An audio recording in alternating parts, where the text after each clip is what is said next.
दादी की तबीयत बहुत दिनों से ख़राब चल रही थी। उनके बेटे और बहू ने जब डॉक्टर से कंसल्ट किया तो डॉक्टर ने जवाब दे दिया। डॉक्टर ने कहा कि अब इनके बचने की उम्मीद बहुत कम है। इसको देखते हुए बेटे और बहू ने एक नर्स का इंतज़ाम कर दिया जो कि दिन रात दादी की देखभाल किया करती थी।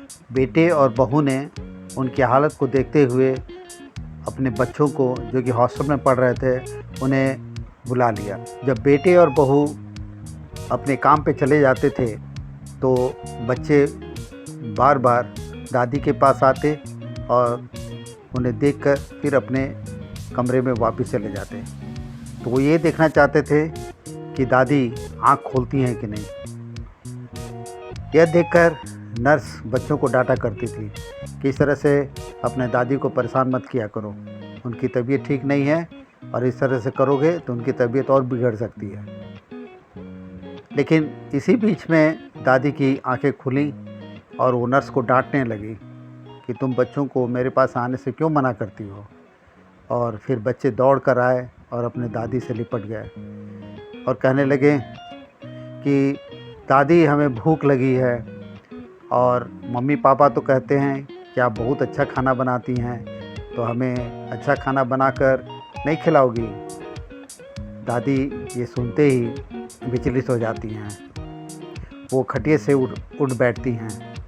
यह देखकर नर्स उन्हें डांटने लगती है कि नहीं नहीं, आपकी तबीयत ठीक नहीं है और आप आराम करें।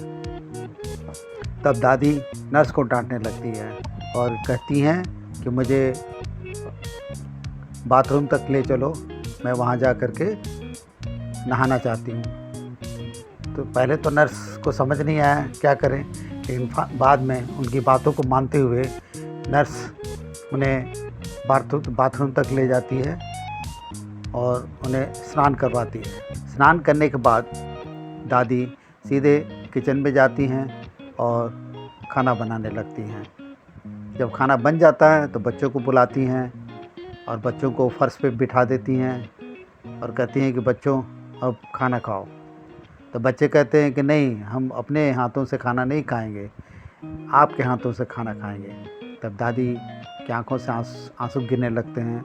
दादी फर्श पे बैठ जाती है और उन्हें अपने हाथों से खाना खिलाने लगती है और बच्चे कहते हैं कि दादी हम बहुत दिनों के बाद आपके हाथ से खाना खा रहे हैं। मम्मी पापा तो टेबल पे ही बिठाकर खिला देते थे और अपने ऑफिस चले जाते थे, लेकिन आज बहुत दिनों के बाद हमने आपके हाथों से खाना खाया है और खाना बहुत ही स्वादिष्ट है।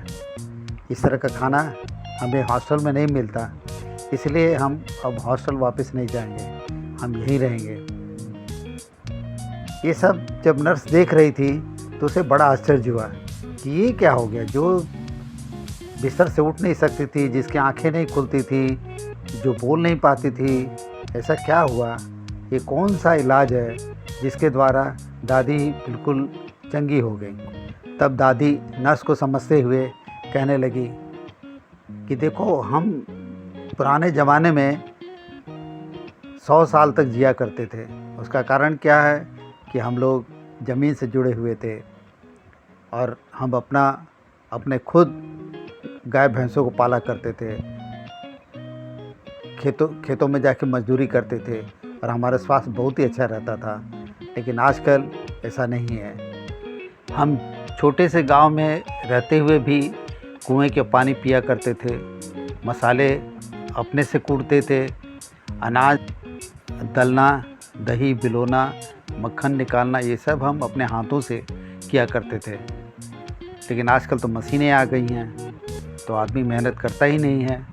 एक घर में कम से कम 20 से 25 लोगों का खाना बनता था, कपड़े धोए जाते थे, कोई मिक्सी नहीं थी, न कोई वॉशिंग मशीन था। इस वजह से सब लोग अपना अपना मेहनत करते थे और उस मेहनत की वजह से जीवन में कोई रोग नहीं आते थे शरीर में। बूढ़े होने तक आँखों पे चश्मा नहीं चढ़ा करता था, दांत नहीं टूटते थे और ये सब केवल परिवार का प्यार मिलने की वजह से होता था। नर्स तो यह सुनकर हैरान रह गई और दादी दूसरे दिन ही बिल्कुल ठीक और चंगी हो गई।